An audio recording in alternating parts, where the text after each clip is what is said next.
What are you wearing? A Canadian tuxedo. Canadian. I'm a hockey player. Let's go Blues. Let's go Blues. Let's go Blues. To all you Blues fans, we're bleeding blue with you. Let's go Blues. Let's go Blues. Let's go Blues.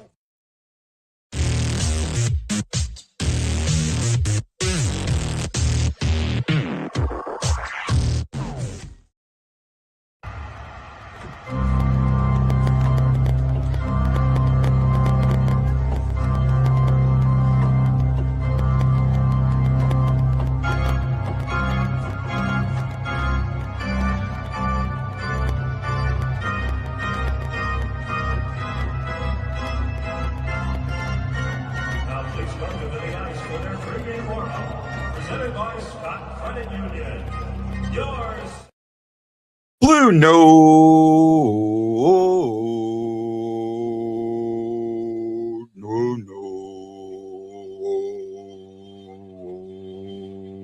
Blue Note. Fan report. Aloha, everybody. I am Guy and I look like hell, but what the hell? I'm here for you. Blues on a 4-game winning streak. Carolina on a 6-game winning streak. One of them is going to win tonight.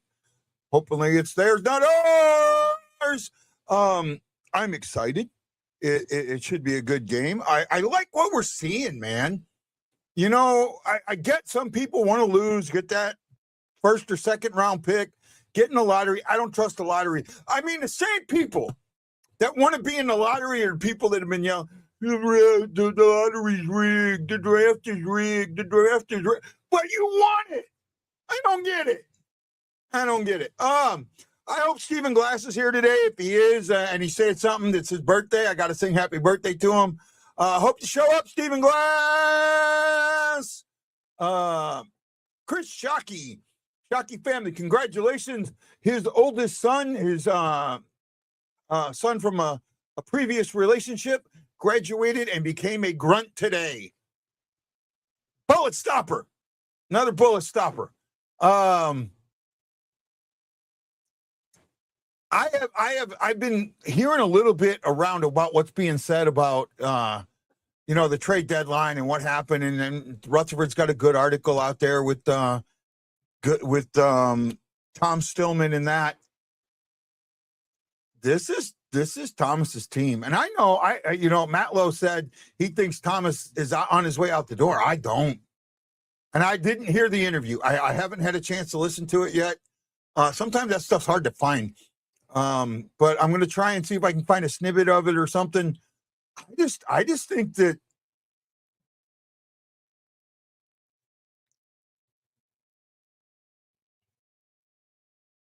boy, these announcers just do not like Cairo at all. Walker back. We got the FTF line, the WTF line.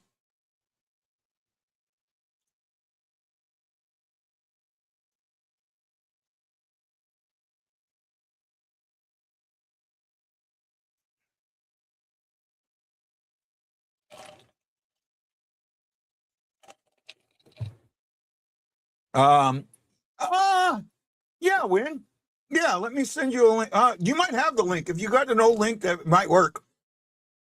I don't know if Justin will be here. Justin should be here shortly, but hey, no, Druin. Now they let Druin go back to go to Long Island to get his stuff. I like that story. Druin's been a good pickup for us. We had the Islanders fan on. Me and this O-ring, we don't like each other. Do not like each other today. Do not like each other.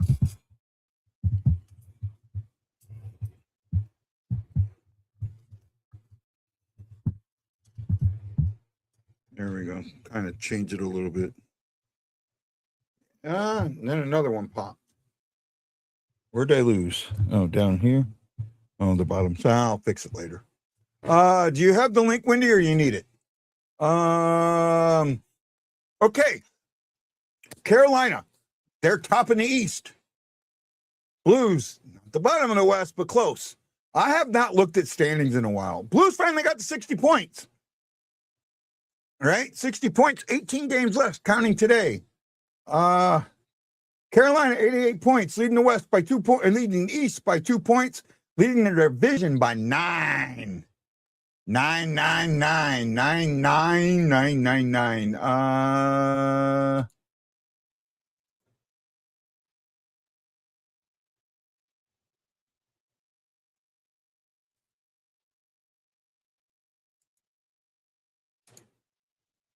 I'm dumb.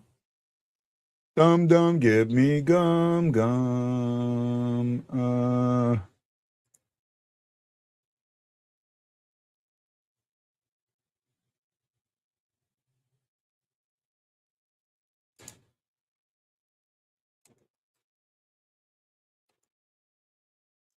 And I haven't sent Wendy anything. Wendy, I sent it via X.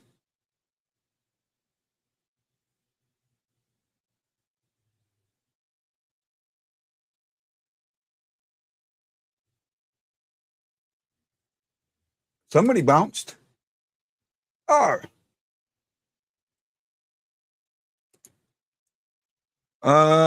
Justin should be here very, very shortly.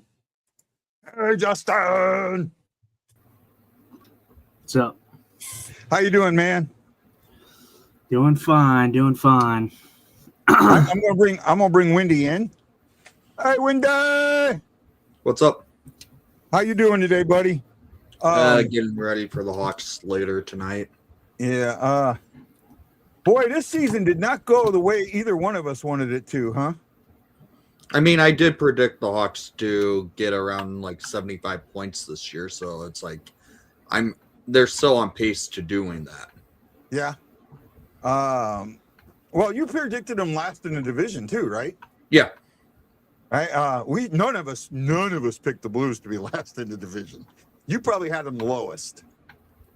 I think I had them 5th or 4th, somewhere around there. 5th or 6th. Well, you had them out of the playoffs, didn't you? I don't think so. I thought I had them in the wild card. Yeah. No, they just haven't had a great season. Blackhawks are in a perpetual rebuild, retool. Will another high round draft pick help you guys? I think so. I think this offseason's the last year of the true, being in the bottom of the basement of the league. This year, before the Bedard and Nazar injuries, the Hawks were in a wild card position. They were playing good hockey up until Nazar and Bedard had their injuries and were out for about a month. Mm-hmm. And I thought, okay, maybe we're seeing that turnaround. The Hawks might be a wild card contender for the rest of the season and probably miss by a few points. But when the injuries happened, team kind of fell apart. Them coming back after the Olympic break, they've been playing good hockey again, and the team's better than what they are on paper. Same thing with the Blues. The Blues are the Blues are better on paper than what they are. The exact opposite, I guess. Mm-hmm. Blues taking on Carolina today. Any thoughts? Start with Justin. It's gonna be interesting. Carolina's a team that didn't do anything at the deadline to shore up their team a bit. Heading into the playoffs. We know that they're going to be in the playoffs, no doubt. The Blues, on the other hand, made a permanent change from the old guard to the new guard. I've been talking about that since the Shannon and Falk trade. It was the solidification of the old guard being out and the new guard coming in. It's going to be it's going to be an interesting game. Do the Blues go back to what we seen in the first half of the season? I don't know. My guys to watch, I didn't get the video out or nothing for our preview and predictions, but if I'm to choose, I think my player to watch tonight is going to be Thomas, and it's going to be Broberg. Those are my two players to watch tonight. Thomas, he has 10 assists in 11 games against the Carolina Hurricanes. So he's been very good against the Hurricanes. So he's going to be a player to watch, and they need that line to show up tonight if they're going to have any lick of a shot against Carolina. Yeah, I'm on board with you on that. I do think that we are seeing a shift. Matt Lowe had said something. Hey, we see you, Sam. Matt Lowe had said something about, Robert Thomas in an interview on 101. I haven't been able to find it or see it. And I really haven't had a chance to go look for it. But I think Thomas is. I think you're starting to see that Thomas is. The team is following Thomas. The energy he brings, the style of play he brings, it feels like they're following Thomas. I mean, with Shen being gone, the team feels different. Wendy, I know you're not a Blues fan, but I know you watch them. You pay attention at least. So what do you think you've seen since the trade deadline? I feel like it's a team that realized they just sold and maybe trying to prove it against their front office that they can play better hockey than they were all season since they've been terrible all year. I feel like it's like that kind of momentum. They sold off at the deadline, tried selling Parenko, and then he axed the trade, which he had all rights to do so. And they traded away Shen and Falk, two leaders, I would assume, in your guys' locker. One wore the C and the other didn't. He wear the A at point. He had an A, yeah. He had one of the A's. So yeah, you guys just traded away leadership, and I feel like the team is just trying to prove it to the front office that they are trying to be better than they are technically in the standings, even though, frankly, what's on the paper, they have been a bad team all year up until the trade deadline. I think a lot of it. I do think it has to do with style of play. I think I think Shen, and usually it's surprising to me because you feel like the coach is the one that dictates the style of play, but I feel like maybe there was some resistance between some of the older players to play that wide open offensive style because they've been pounded on defense. And the last 3 games, we've seen a more wide open style of defense. The one thing that I think is hurting the Blues more than anything else is they don't know how to get over adversity. They had that goal pulled off and it just fell apart. The one that would have made it 4-0 and basically closed the game out going into the third period. And next thing you know, it's 3-1, and then you're losing in overtime. I just think that they need that fortitude, that intestinal fortitude built into them. Just.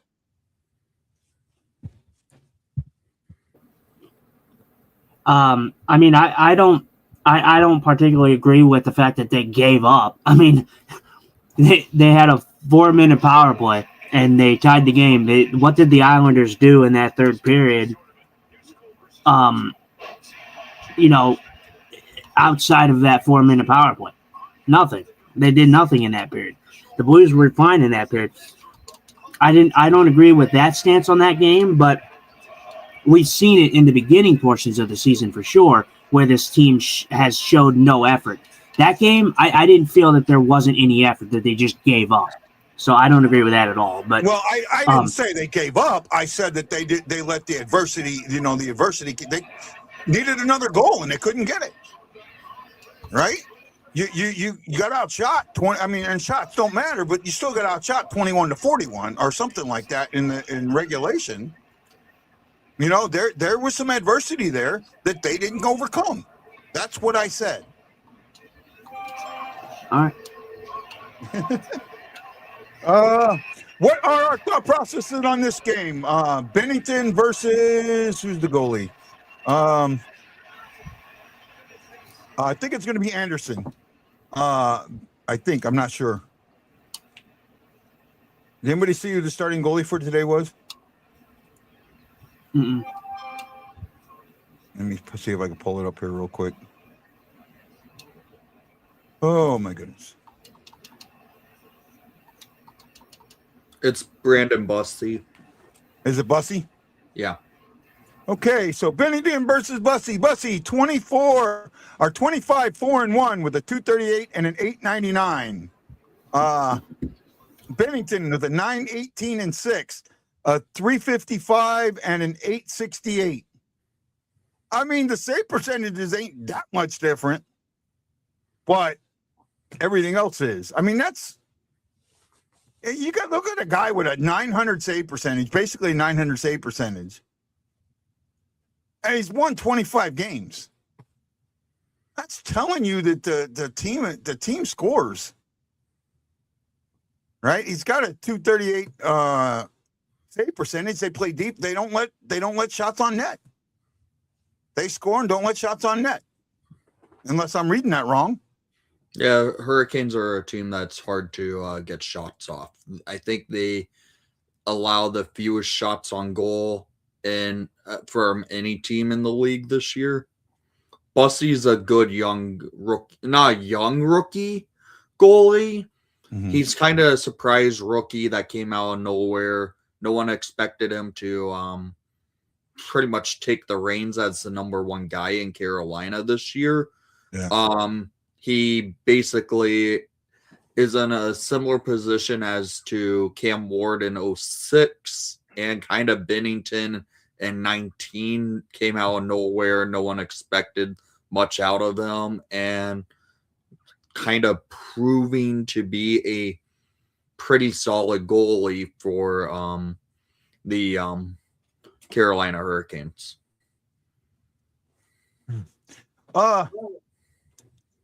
Binnington, you put it in the teaser today. You know, Binnington needs to take that number one back, or get that back. How does he get that back? How does Binnington get that back tonight, Justin?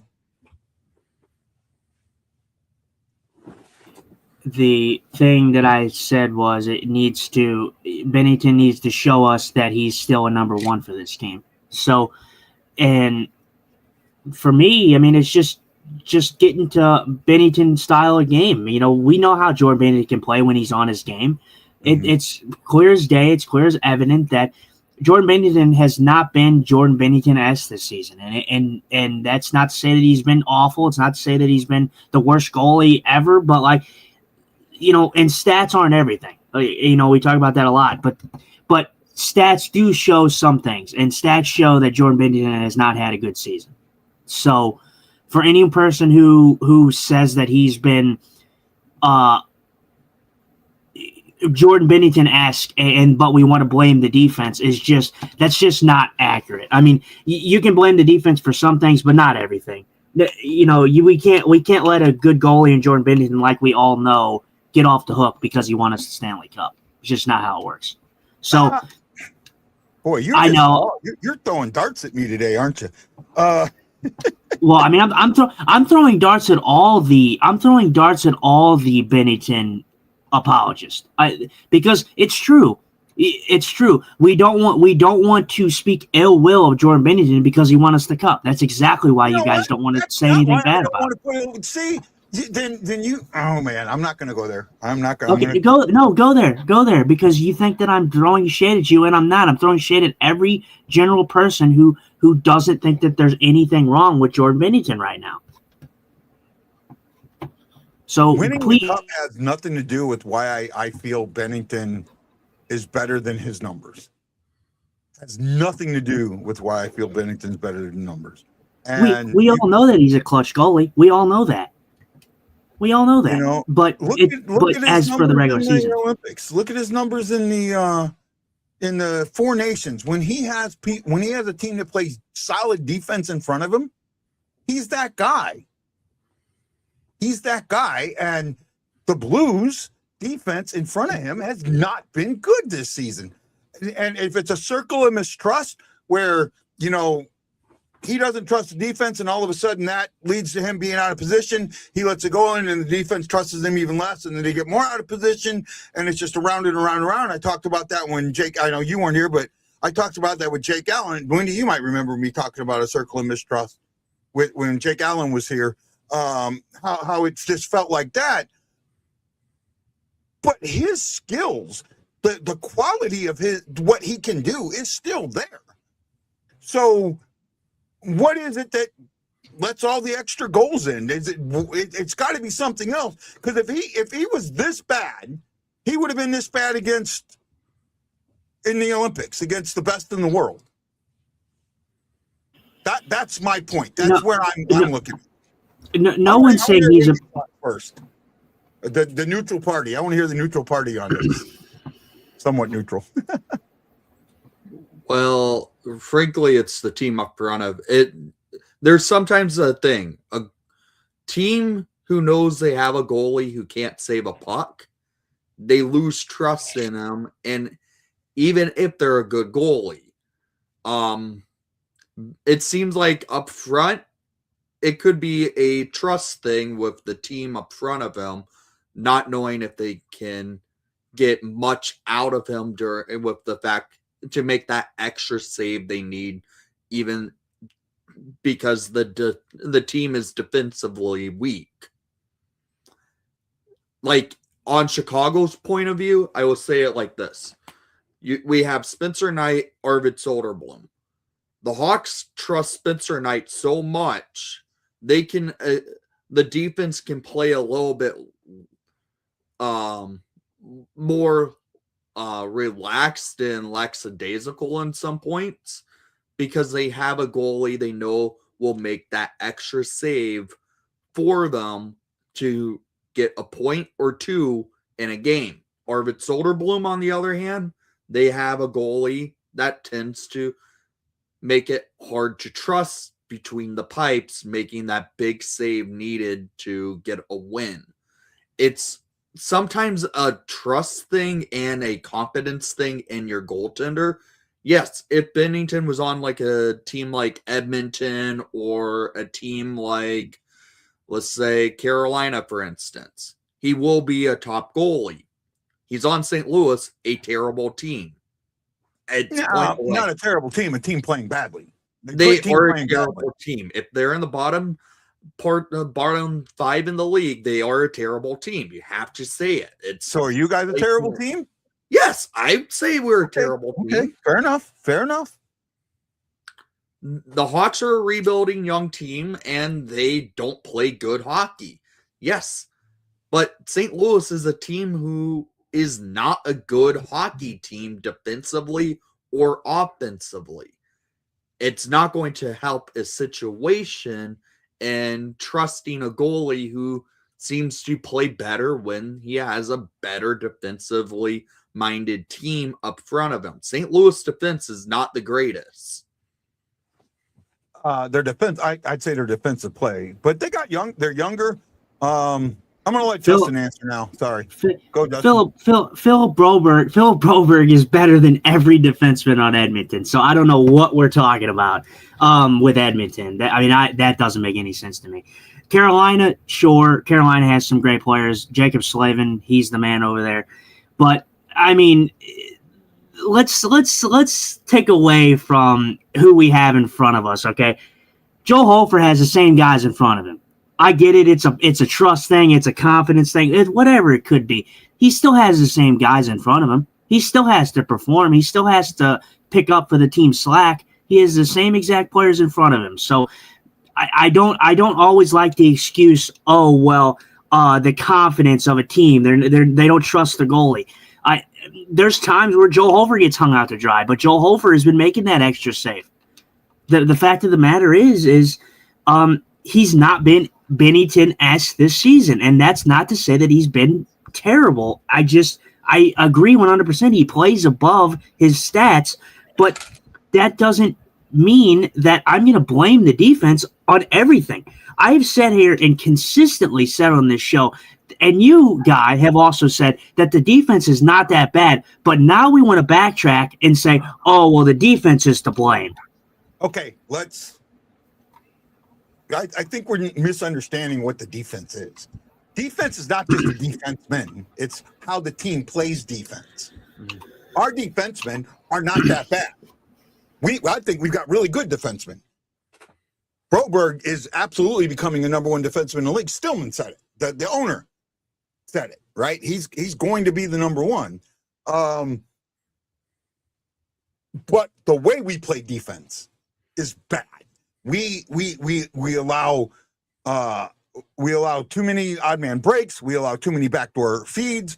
We open up ice that shouldn't be open, and we on the back check we allow the forecheckers to win, and that's some of the things that need to change to help the goalie out. When Hofer plays in net, it feels like the team, I don't know if they have more confidence in him or maybe even less, but they clear rebounds out. It's like they don't think Hofer can do it, so they try and do more. They think Binnington can do it, so they try and do less. That's how I see it. And I could be a complete idiot. I don't know. Good argument, though. Winnie, you stepped into one today, didn't you, bud? Uh-oh. Pull him out of there for a second.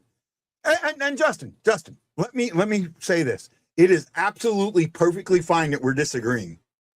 It does not mean that we do not like each other. We have disagree. That's part of the show. It makes sense to disagree, and I've got no issue with that.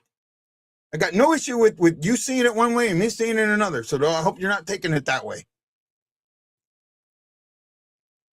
No, I'm fine. I mean, it is what it is. I mean, it people are going to see it different ways. It is what it is. I don't know. I don't know. If this is my point. If you look at the numbers alone, you're going to sit there and say, Binnington's the worst goalie in the league. Is that me or you?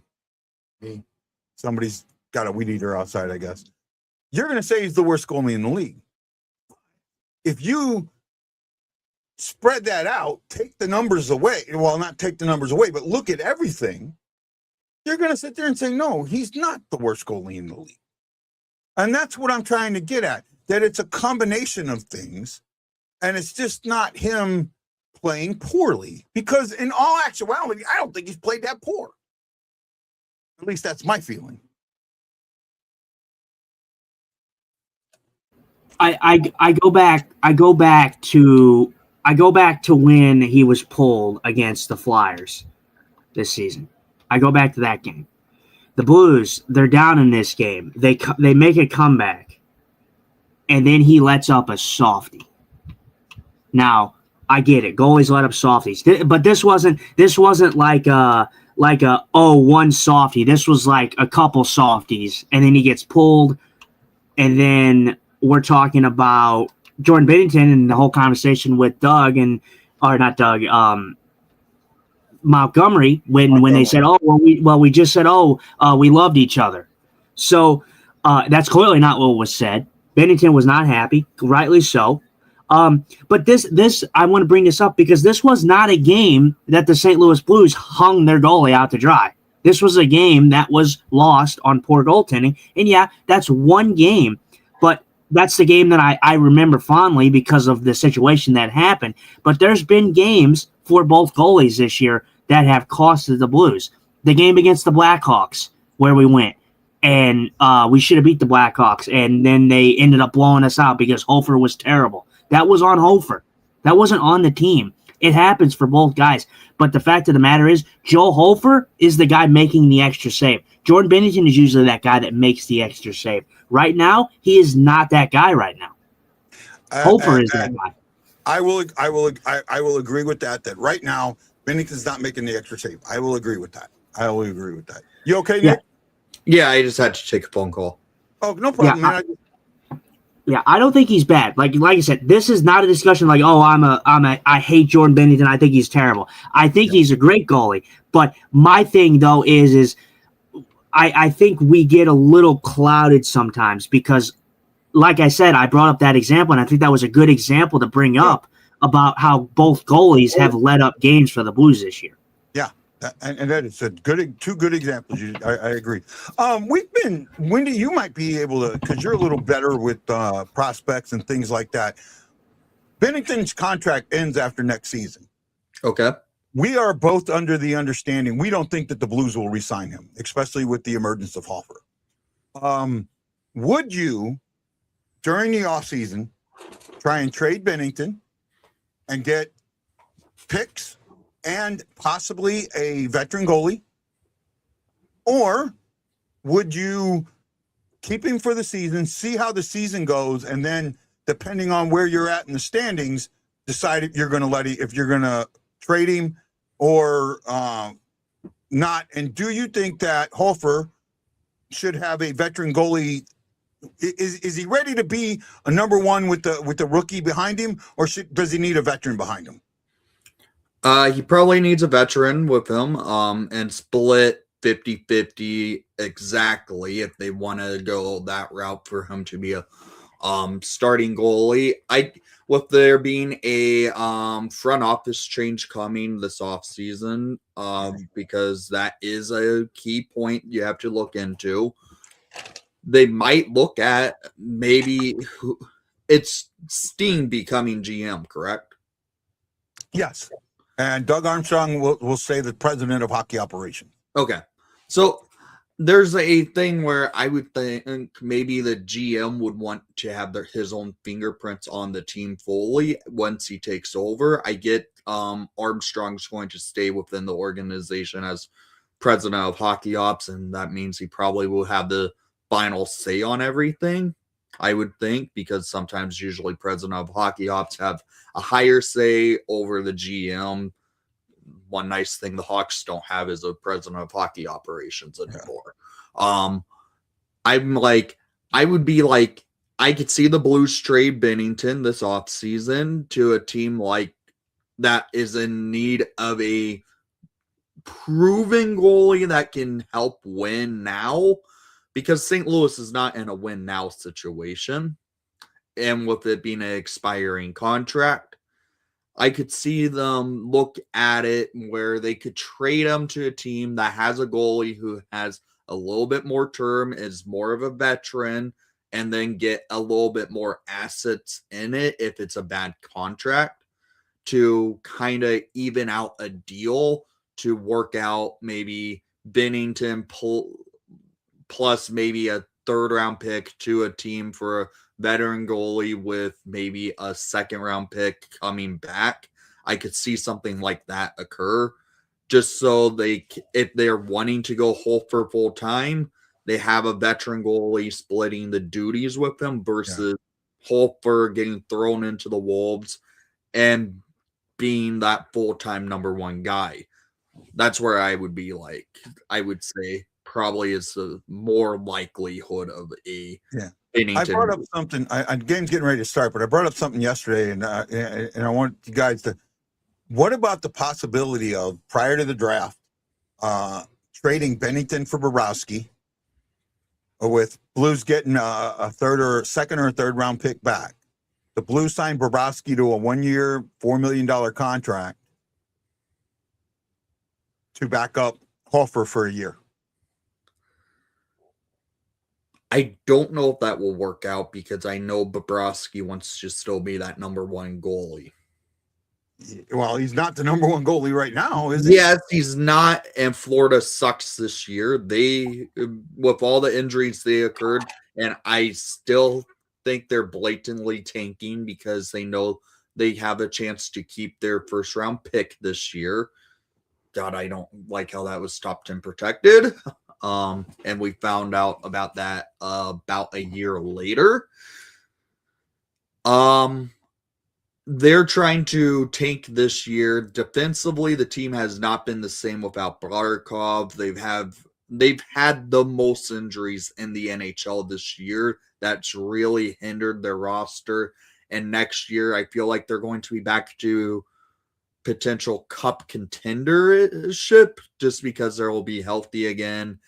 And I don't know if they can get a chance to re-sign Bobrovsky. I just don't know how it's going to work out with their salary cap situation, since they did not move him at the trade deadline. I would have thought they would have traded him. He's not getting $10 million or better on his next contract. Oh yeah, he won't. But I'm like, I don't know how they're going to work him into the salary cap with it. I get it, it's going up, but they are still going to be in cap hell this coming off season. That's why I think you trading for Binnington, because Binnington's only $6 million next year, and Binnington's got a 10-team note.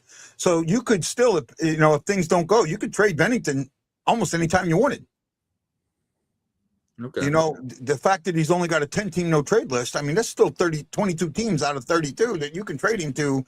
And I'm sure some of the teams on his list, not on his list, are going to want him. So that's why I was thinking. And I think Bobrovsky would be a guy with 2 cups, would be really good type of guy to back up Hofer. And I know Justin doesn't completely agree with me on this one, but I'd like to hear his thoughts before we have puck drop. Yeah, I mean, Bobrovsky, in an ideal world, it would be okay. But again, I go back to what I said on this yesterday on Sam's show, and I say that he's not like, I get you want a veteran presence. You want a guy that gives Hofer a little bit of, relief where he doesn't have to play as many games. He can continue to develop and grow. But also, you're talking about Bobrovsky. He does get injured. First of all, he does get injured, and he's not some world beater in the regular season. Let's not act like he's just some absolute world beater. And yeah, Wendy's saying that we're not in a win now situation. I partially don't agree with that, because you took the President's Trophy winners, and although they're not good this year, which we all expected that was going to happen, they were still the President's Trophy winners last year, and you should have beat them, and you did not. You took them to 7. You were the better team throughout that whole series, and you lost. It was unfortunate. It was a devastating loss for St. Louis. But to say that this team is not in a winning situation when their team, I think, on paper is better now than it was last year, because you have additions like Suter. You have additions like Dvorsky coming up, who's playing really well. Yeah, he's still young, but the team on paper looks better than the team that we had last season against the Jets. Oh, I agree. I still think they're playing with a hangover from what happened in that series, and I've talked about that. Yeah. Mike, I can't believe Mike even said this. I don't know if he's being serious or being a laugh, but he says, "What about bringing back Jake Allen?" Jake Allen's not going to move from New Jersey. They got 2 good goaltenders, and that's what they wanted in New Jersey, and then it hasn't panned out for them. Jack Hughes cannot seem to stay healthy over there, and that's a detriment to the Devils. The Devils should be way better than what they are right now, and the fact that they're not is because of the fact that Jack Hughes cannot stay healthy over there. There's some decent teams that are going to be drafting in the top 10, right? There are some teams that are drafting in the top 10 that could very easily be in the conference finals next season. And just by looking at it, that there are some teams that I think that have enough pieces that they could be in, go from a bottom 10 team to a top 10 team next season. Probably about 4 of them, 4 or maybe 5. Do you guys agree with that statement or not? Well, let's see. Who do we have? We have in the top 10 right now, we have St. Louis, we have Vancouver, we have Chicago, we have Florida's in there, right? Florida, The Rangers. New Jersey, the Rangers. So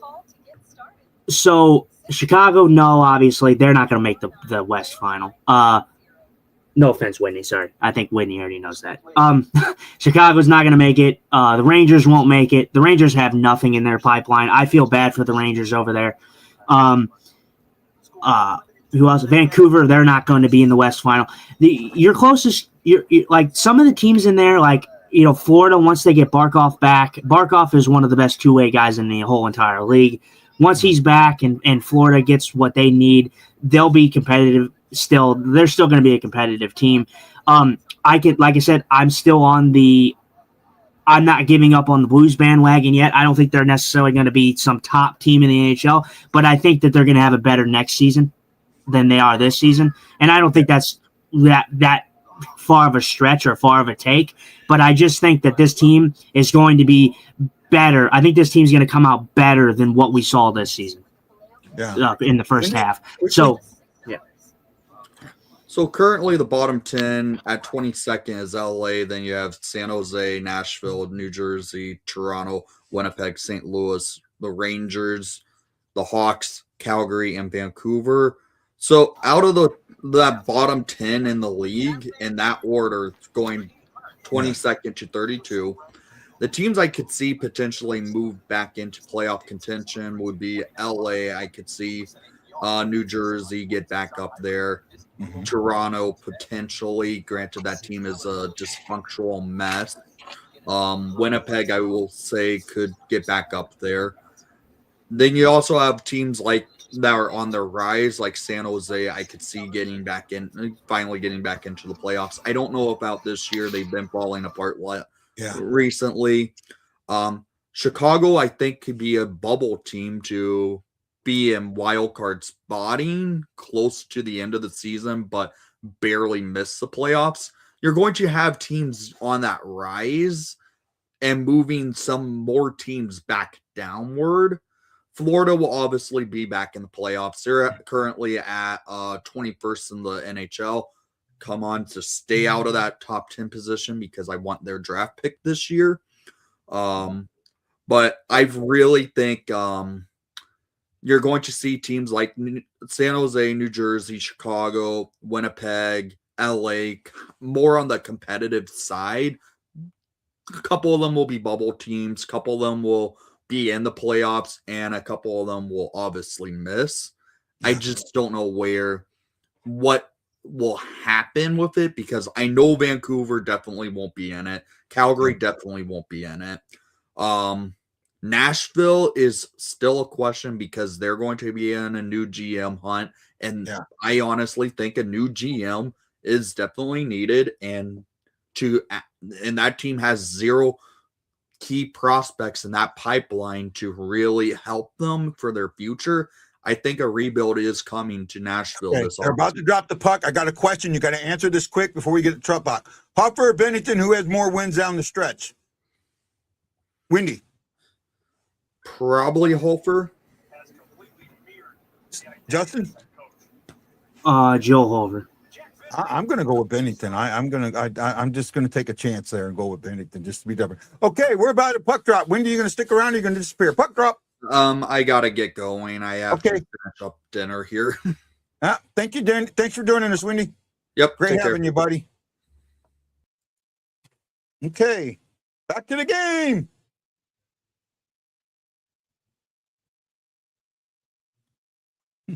Yeah, did you hear that about Giroux and why he's not in the lineup? No, I didn't. They let him go back to New York to get stuff because he was on a 4 or 5 game road trip with the Islanders and didn't have enough stuff. Didn't have, he had traveling stuff, not living stuff. So they let him go back to New York today to get his stuff. I mean, I don't have a problem with that. It's just a neat little thing, right? Yeah. It just shows you how human these guys are. It talks about the humans. Mm-hmm. Right. Yeah, I don't. We can kind of talk about it, but I will say we didn't get to touch on it. I didn't agree with that take at all. By the way. I think some of those. I mean, I think the Blues are going to be in the playoffs next year. Some of them, sure. I think San Jose could have a shot next year. But come on, I mean, I get it. You're going to get that. Obviously, I said the same thing about Chicago. They're not going to be a playoff team next year. They're going to get closer and closer because that's just the cycle of hockey. But to say that St. Louis doesn't have better pieces than Chicago does is just crazy to me. I think St. Louis is leaps ahead of Chicago in talent. Yeah, I do agree with you on that. I do agree. And Wendy does downgrade the Blues a lot more than what a save, Benner. I think he said that. Oh, nice save! Oh, 2 good saves, Binnington. Yes, I'll be a Binnington fan today. I think he saved it. Say again. I think he saved it. I don't know if it hit the post or if he saved it. Now, I saved one of them. They gave him 1 shot on goal. Okay, I think he saved the second opportunity. I don't know what the first one did.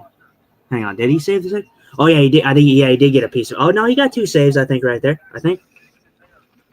Oh, so yeah, actually he makes well. The first one is a direct save. The second one hits his pad as it's coming away, so it's not really a shot.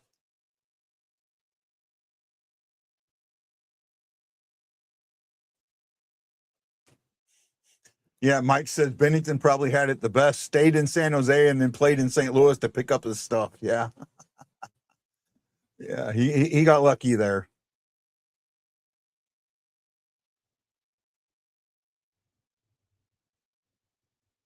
Oh, they gave him 2 shots. They did give him 2 shots on that.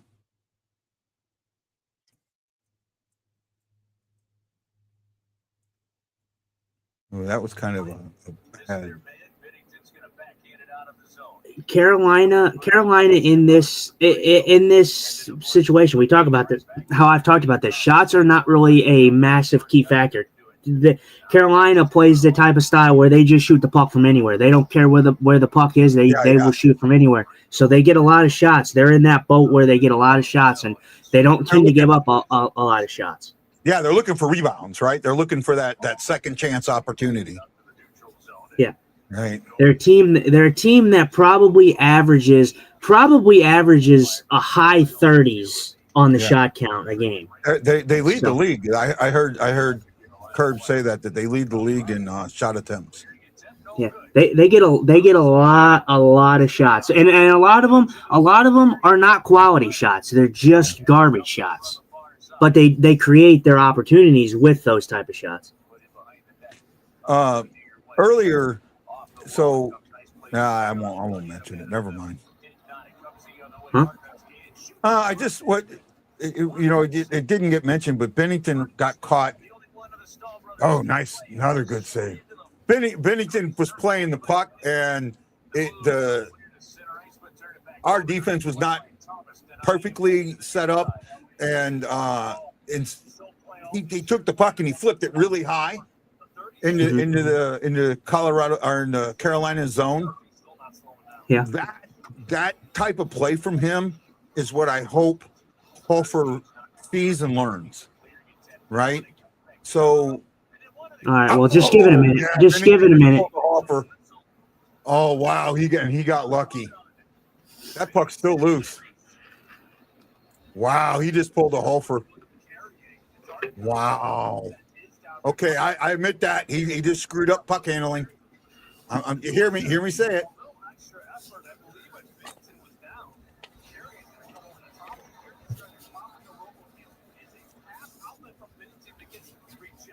He went to play that, and it just bounced off of Finley, I think. This is the second save of the game we see from Binnington. We're at second, third effort, a swarm of that Carolina offense, like we call. Yeah.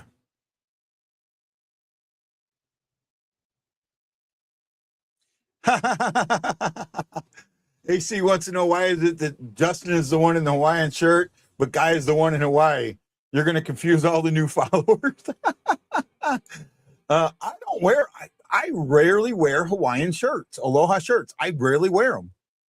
I have some. I just don't wear them. I wear them like when I'm in St. Louis, I might wear them, but I don't wear them here.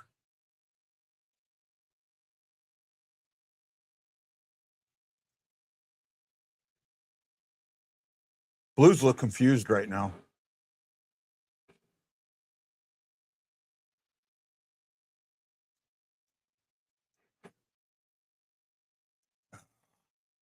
Had numbers that just couldn't get it through.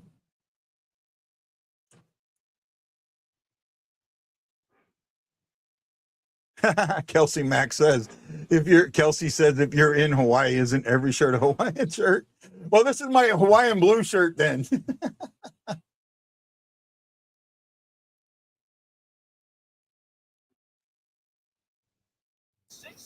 Yeah, I mean it's my work attire. I like wearing these type of shirts. I wear college shirts because and these are dry fit because they keep you cool. So. I need dry fit today. Forecheck chances, three, first in the league, rush chances, second in the league. That's the thing with that I was talking about with the Blues defense, letting other teams get back there on the forecheck and creating chances and not ending the rush by winning the back check. Well, and it also comes down to a system. Carolina's been the same way for years now, and they've had a great coach in Rob Brindamore, who has praised. And we talk about this a lot. Like you're not the biggest Berube fan, but the one thing that, if you think about it, Rob Brindamore, it's a little different because Carolina he has the mentality to have Carolina shoot the puck, and they do shoot the puck. So he's a little bit more offensive than Berube is. But Rob Brindamore is not he's not some offensive juggernaut guru coach. He's a very defensive coach. Yeah. He's a defensive coach. But he also believes in the best defense is a great offense. Right? Mm-hmm. And that's what a save! Wow, what a pad save there. What was I just lost what I was going to say here. Brindamore, from what I remember of him as a player, he was a tough offensive player. Like he was a Selke type player. He's like the kind of guy that you would think of the Selke when Selke was mentioned. Maybe I'm a little wrong on that, but it just feels like that. Well, but that's why I say that he's a little different, because I think that he's a guy that can balance both. He's done a good job in Carolina balancing both. Yeah. But the thing is if you look at it, like I said, Carolina does good with shooting the puck, but they shoot the puck from just anywhere. Like any coach can go out there, whether or not the players do it or not. Any coach can really go out there and say, okay, guys, shoot the puck from anywhere. I don't care where you shoot the puck at, but just shoot the puck. I think any coach can say that. But the way that he can balance it and then have the team play defense also is really testament. That's why I was in the Brindamore bandwagon when Bannister was here, and I thought that maybe they would have let go Brindamore from Carolina, but they didn't end up doing that. They ended up signing him. But he would have been my choice for coach. Yeah, no. I would not have had an issue with Brindamore, especially since he has, Blues history. Isn't Brindamore the one who got traded away because somebody was sleeping with his wife? No, that was somebody else. No, it wasn't Brindamore. Okay. But yeah, no, I think Brindamore, but I like Montgomery, and I love that we got Montgomery. But before that, Brindamore was my head choice of who I wanted if the Carolina Hurricanes did not sign him. Yeah, I would have been I do think that would have been a good choice. I will give you that would have been a good choice. I will be absolutely, yeah, I can see that. Brindamore's done a fantastic job. Is he in the Hall of Fame as a player? I don't think so. But he might be. I don't know. I don't know for sure. But you see, well, and I want to say this. He's done a fantastic job with Carolina. But the thing is it's kind of crazy. So with how good of a job he's done, Carolina always seems to choke. And they do choke. They choke in the playoffs, and they choke. They don't choke in the first two rounds usually. It's usually in the West Final. They get to the West Final pretty dominantly. Pretty easy, and then they get to the East Final, and then they just somehow fall apart. Yeah. When are they going to take that next step and get to the final? Yeah. Yeah, they've been a good team for a lot of years now. With Florida out of it this year, it's going to open up a spot for anybody in that Eastern Conference. My favorite was still Florida, or not Florida. Tampa, and it has been since the beginning. When I had my preview, Florida or Tampa has been my pick for the East. So I think it's still a good shot, but I think I'd like to see Carolina in the final. I think it would be very cool.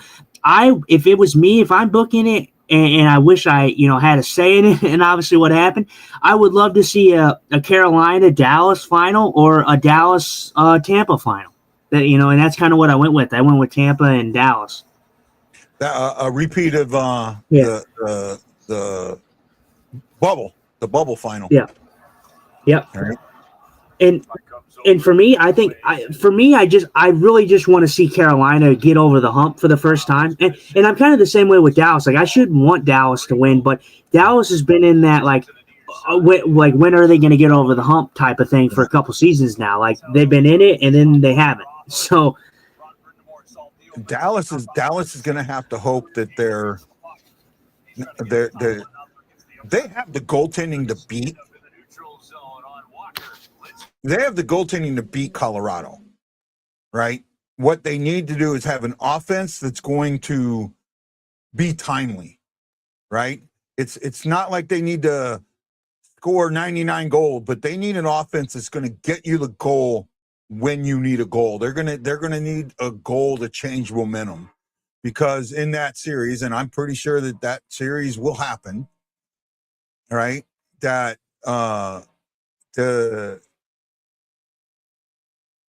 you're going to see that series. You're going to see momentum start with Colorado almost from the get-go, and they're going to need that timely goal to swing momentum. I think that's going to be the difference in that series.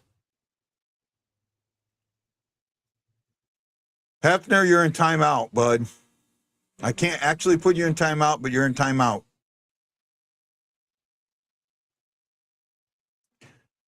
Scary says Avs versus Wild in the second round. What do we do now? Huh? So what do we do now? He put a comment there that when I was talking about, somebody sleeping with somebody's wife, it's a little uncouth. Color me shocked. I said, color me shocked. What is it? Yeah, no, Minnesota, like you said, I understand why people are so high on Minnesota, with the season that they've had and, getting Quinn Hughes, and he's going to be a good addition. But for everybody strapping the Rocket Pack to the Minnesota Wild saying, oh, they're going to win the Stanley Cup, just pull back your horses a little bit, because first of all, Minnesota has not made it out of the first round in what? Since what year was that when they advanced to the second round and then lost? Who? I mean, Minnesota. Minnesota, that was oh wow, it's been a while. Was it what, 27 or 17? Was it 17 when we beat them? No. Yeah, it might have been 17. We had Chicago in the first round. No, we had Dallas in the second round in 17. Oh wow. That's Tyler Tucker right there for you. He got absolutely coned. Yeah, I don't know. Tyler Tucker hung out to dry here. I don't know. Yeah, this was not. Yeah, this was pretty lackadaisical on Tucker's part. I don't know what he's doing. Yeah. I mean, he gets absolutely just coned. Not even close. And then the guy who scores plops his mouth on the crossbar. Yeah. But yeah, no. Bad defensive coverage there by Tyler Tucker. He just made that way too easy. Yeah. But yeah, no, I think for me it's going to be interesting this year because it's going to be a toss-up. Obviously Colorado's your favorite in the West right now, but everybody's strapping the pack to Minnesota right now and saying that they're going to win the Cup. Let's just slow your roll. This team has made the playoffs 9 of 10 years and has been out in the first round in pretty much almost every series besides one. So, let's not act like they're a proven playoff team. Just because they got Quinn Hughes doesn't make them automatically Stanley Cup winners. I love the guy. I think he's fantastic, but Blues are just fumbling the puck right now. They cannot find any footing with passing. They can't find any footing. They can't find any. What a save! Yeah, great save. Yeah, discombobulated and confused.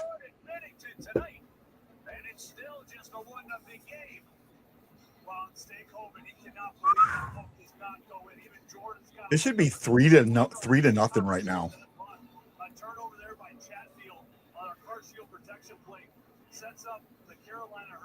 Great save. I don't even think. I think Jordan's surprised. I hope that. Oh wow! I don't even know how he saved that.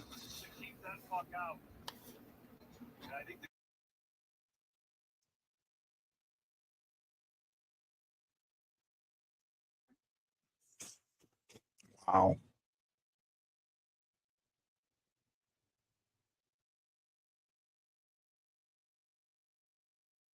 Oh. Yeah, he had to take his time out early. I mean, he's had to do that way too often this season, and he's pissed.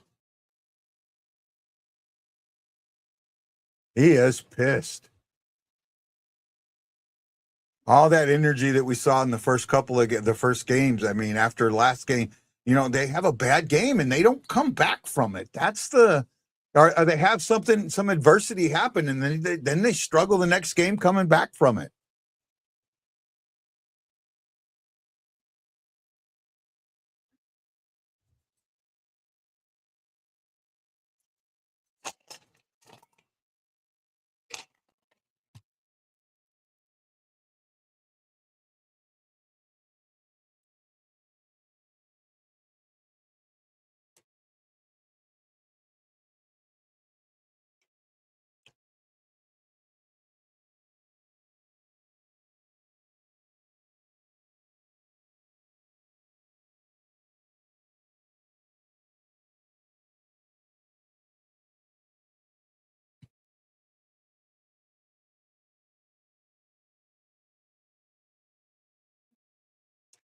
By the way, my player today was Stenberg. I didn't get to say that. I did he get a point in the last game? I don't think so. No, I don't think so. I think he would have gotten a point on the one that got pulled back.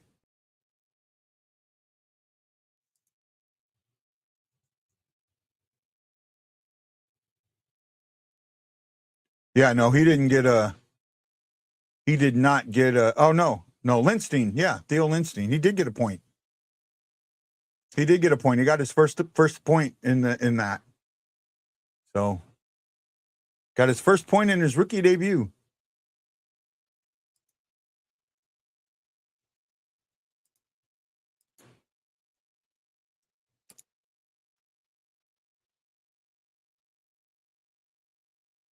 Oh man, yeah, they're fumbling with everything.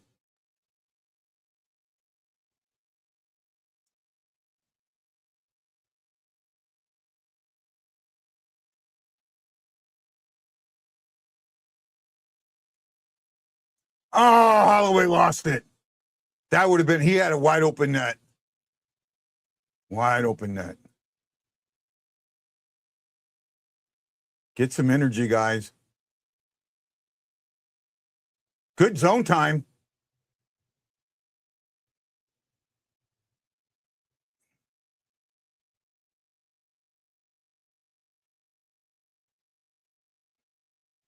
Oh, and then it comes out of the zone. Again, unfortunate, but a great pass, though. He pretty much almost got this to him.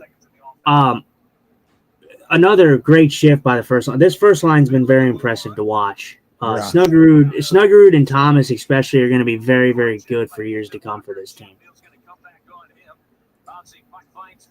I mean, and they were so close. If they didn't get a shot on there, but man, if they were able to pull the trigger on some of them, they had point blank chances right there. Yeah, Holloway, 2 point blank chances there. That just bad puck luck. Quicksand. Blues have been in quicksand all season long. It started from game 1 and it just hasn't ended.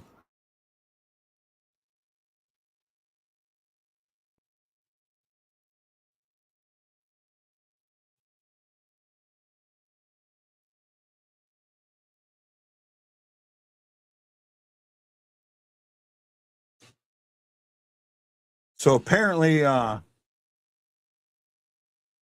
Thomas has a injury to his pinky finger. Yeah, they got a broken pinky. Yeah, that was the last game, or the last one when he took that. Yeah, last game when he took that hit. Parayko took a shot. I think he missed the net. He missed the net completely, but that's what you like to see. You like to see Parayko shoot, but he missed. You'd like to see that on net. But when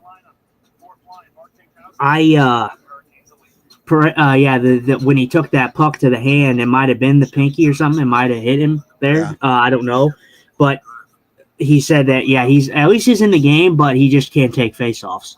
So that's kind of a detriment for the Blues because he's one of your better centermen on the dot. So the fact that he can't take faceoffs, now you're looking at Dylan Holloway being your center for that line. And although I love Dylan Holloway, he's not a center. So yeah. But good zone time. That was the best. That was the best that the Blues looked in this game so far. Was the Thomas line right there, getting some pressure, and they got some good pressure. If they got the shots off, who knows what could happen? They had point blank chances, just didn't shoot. No, I agreed. I absolutely agree with you, my friend. There you go. Shots are God. I don't even want to say the number. 11-1 this period. Yeah. Well, the first 10 minutes, the Canes were well in control. But here in the last couple minutes, the Blues, after the timeout, have picked it up.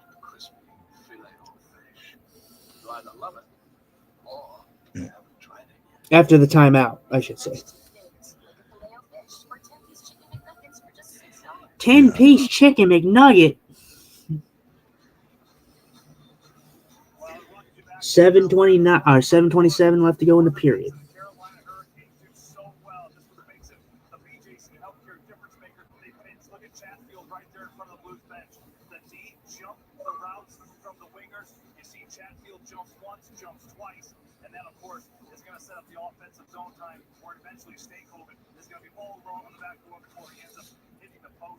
Hey, did you know the Blue Note fan report is live now? Huh? Did I know? Looking at some stuff on Facebook, and I see it. It says the Blue Note fan report is live now. Mm. You hit a low, you can explain to a baby hockey fan what makes a good center versus a good winger. Oh, that's a good question. Kelsey, that is a good question. Right? For me, the biggest difference is playmaking ability. A center is a playmaker. He's a passer, and a winger is a shooter. Should be. Yes, yeah. Your simplistic thing of looking at it is your centers are your playmakers and your wingers are your scorers. So, not that you can't have playmaking wingers and you can't have goal scoring centers. I mean, God, look at Sidney Crosby. So, I mean, you can have, but Sidney Crosby can also make some fantastic plays, playmaking. But generally, centers have.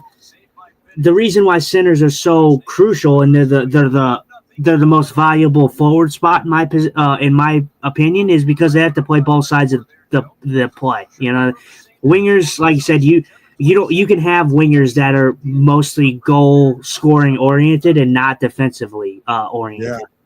So centers cannot be that free. They have to be on the defensive side of the puck too and covering the slot on defenders or on other forwards as well.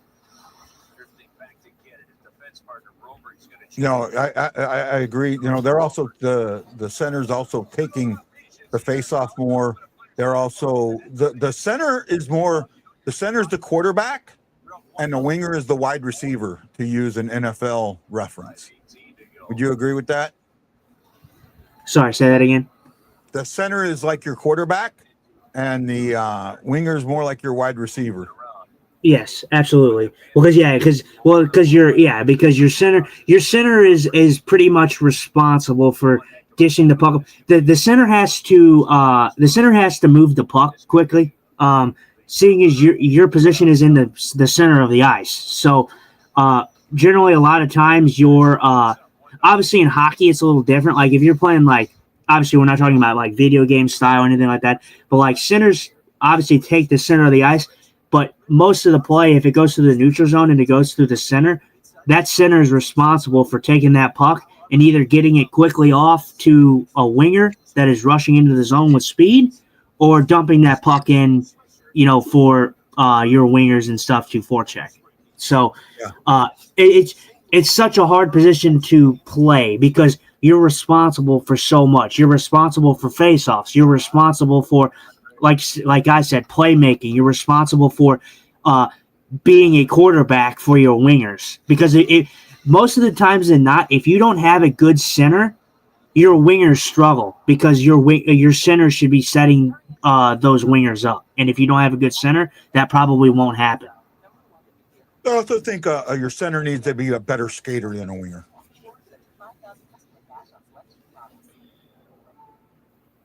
I don't know. I don't know if it's.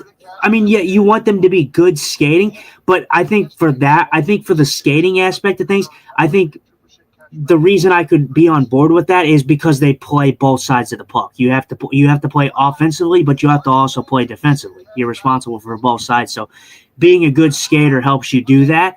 But like in the grand scheme of things, I don't particularly think you need to be a better skater than a winger.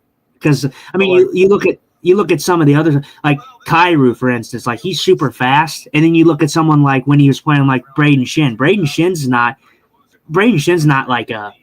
I mean, he's great, but I mean, do you really classify him as a great skater? I don't know. True. I don't know. He's lost a step. So, like when you say Holloway isn't the center you want, well, Holloway's not a center to begin with. Yeah, Holloway's a winger. He's less of a player to play through and more of a player to play to. Close.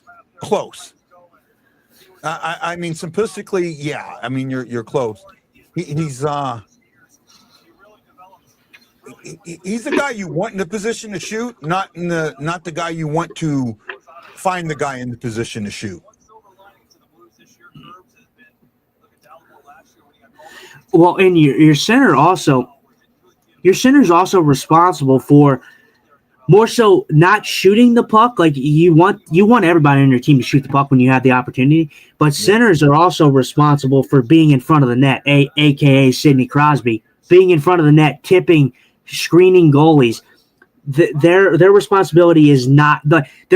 Let me just say this. Actually, let me word it like this because I think it's a little better. Obviously, you want everybody to shoot. You want everybody to score, but your center's main priority should never be scoring. Never. Should never be scoring. Obviously, you want to score, but as a center, your priority should be setting up other guys to score.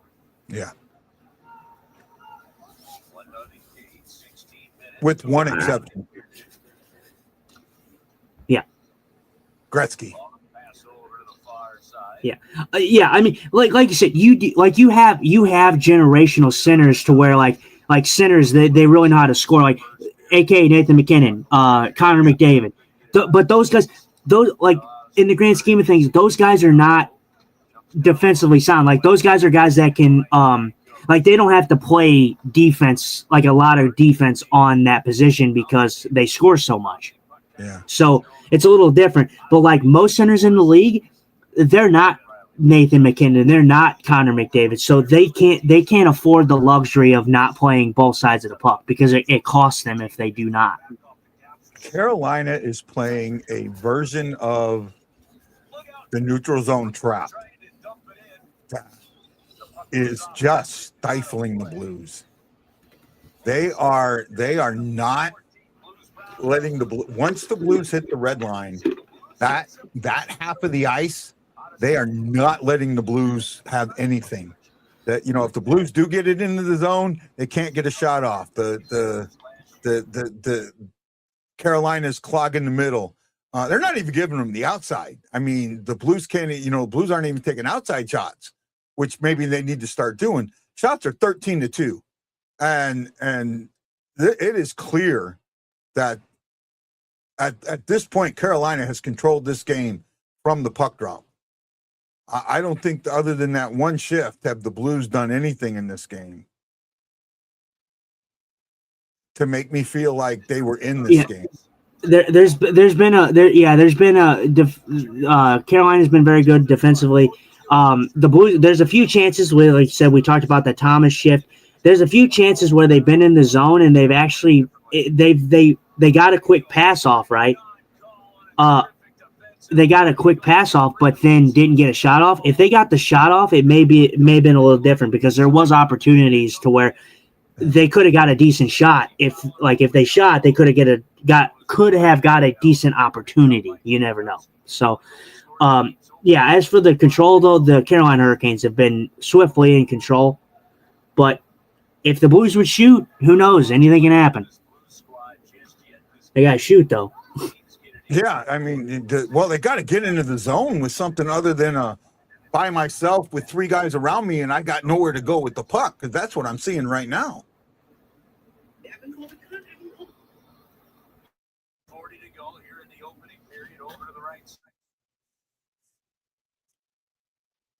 Right? I mean, at least that's what I'm seeing.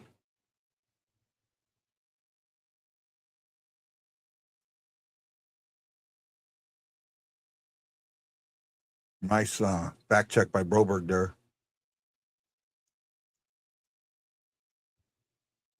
Use that body torp. I mean, they're going to have to start using bodies in this game because they are just getting manhandled.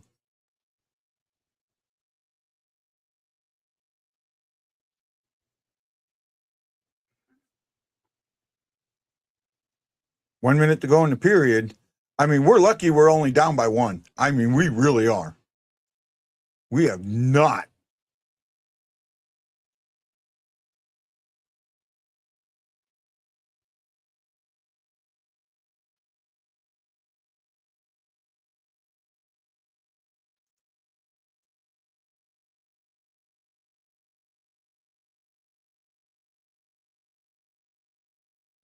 Outside.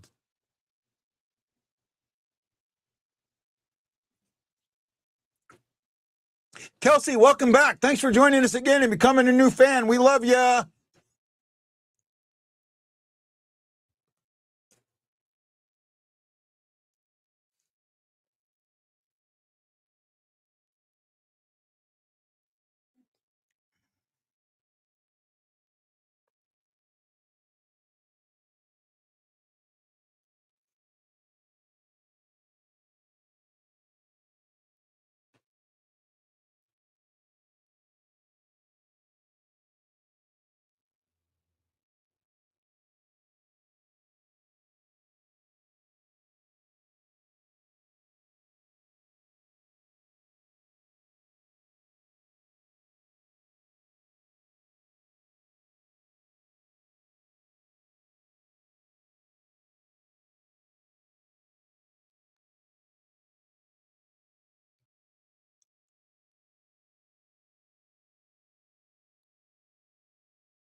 And that is the end of the period.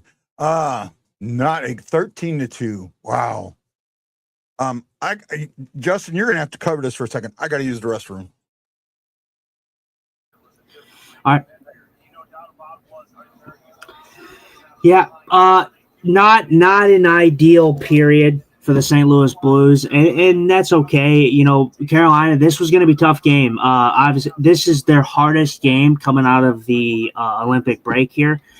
You know, not that that's an excuse or anything like that, but this has been a good period played by the Carolina Hurricanes. The Blues look discombobulated. Like I said, there was some times where they were in the zone, the Thomas line especially, they were in the zone, and Holloway actually had two opportunities, and he actually didn't get this puck off. And if he did, you never know. I mean, you get a shot on net, you know, you're not stuck at two shots, but they don't get these pucks through. And then there's a few other times where they've been in the zone and they got to pass off quickly, and then they don't get a shot through, or whether they whiff on a shot opportunity or Carolina just gets their sticks in there quickly. So they found a little bit of space at times, but just didn't get shots on, you know, when they found that limited space that they actually got. So hopefully for the Blues, they can come into the next period, which second periods have been the